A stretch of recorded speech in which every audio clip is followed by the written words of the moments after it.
Halo sob, kembali lagi di channel Kedai Kopi. Oppo resmi meluncurkan salah satu line up A series terbarunya di pasar Indonesia, yakni Oppo A17K. Smartphone entry level ini merupakan penerus dari Oppo A16K yang diklaim membawa peningkatan dalam beberapa aspek.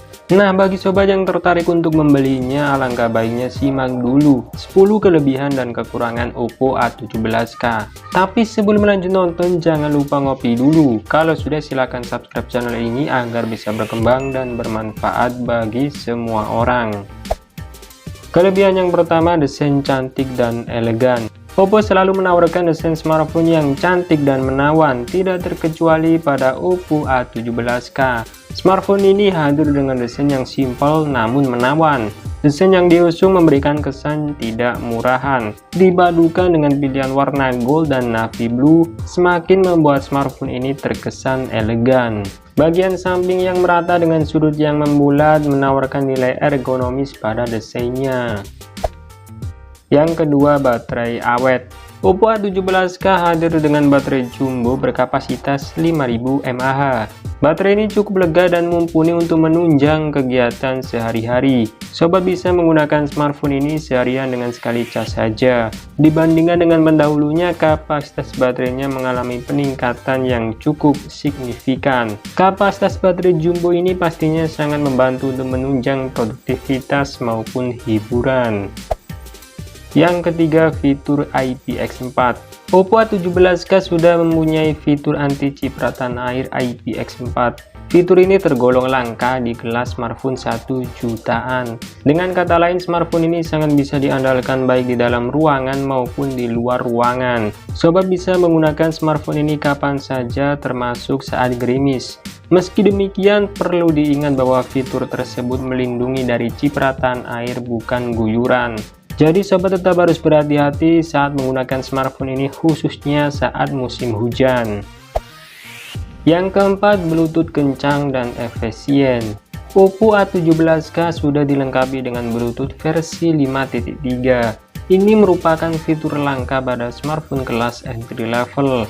Kebanyakan smartphone lain termasuk pendahulunya Oppo A16K masih menggunakan Bluetooth 5.0. Dengan Bluetooth 5.3 ini, sobat akan mendapatkan kecepatan dalam hal pairing, konsumsi daya lebih rendah dan juga lebih stabil. Jadi misalnya sobat bertukar data dengan perangkat lain, maka prosesnya akan lebih cepat.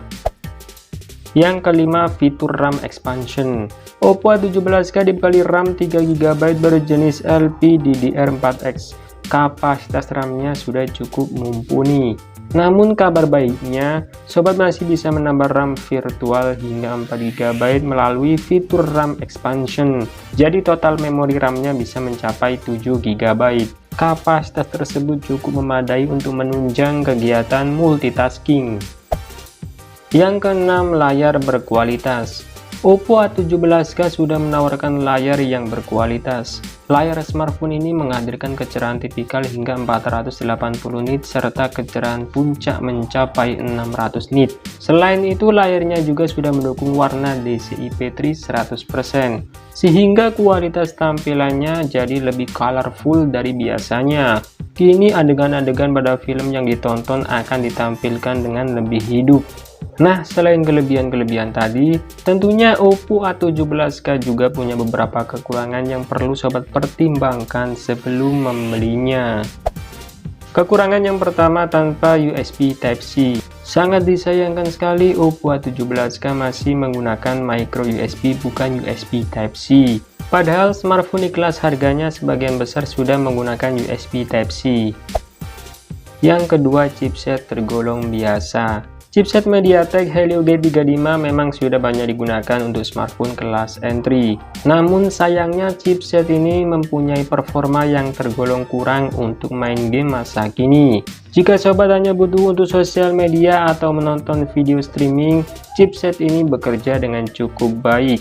Namun jika sobat ingin bermain game mainstream seperti Free Fire atau Mobile Legends, chipset ini masih sangat kurang performanya. Kalaupun bisa, pasti frame rate-nya sangat rendah dan menyebabkan lag saat bermain game. Yang ketiga, kamera di downgrade. Oppo A17K ini hanya dibekali kamera utama 8 megapiksel saja. Kameranya pun juga hanya single kamera tanpa adanya kamera ultrawide, depth maupun makro. Hal ini jelas sangat mengecewakan, karena sensor kamera 8 megapiksel akan sangat kesulitan untuk memberikan hasil yang optimal. Resolusi ini bahkan lebih rendah dari kamera 13 megapiksel yang dimiliki oleh Oppo A16K yang bahkan sudah dilengkapi dengan PDAF. Buat sobat yang mencari smartphone fotografi di harga 1 jutaan, rasanya Oppo A17K ini bukan pilihan yang tepat. Yang keempat, tanpa fast charging. Meskipun dibekali baterai jumbo, Oppo A17K hanya dilengkapi dengan teknologi pengisian standar. Konsekuensinya, proses mengisi dayanya tentu membutuhkan durasi waktu yang lumayan lama. Setelah mengetahui kelebihan dan kekurangan Oppo A17K, maka sobat bisa memutuskan apakah smartphone ini layak dibeli atau tidak. Oke, terima kasih sudah menonton, semoga bermanfaat, dan saya admin Greg Kopi pamit undur diri, sampai ketemu lagi di video menarik berikutnya. See you.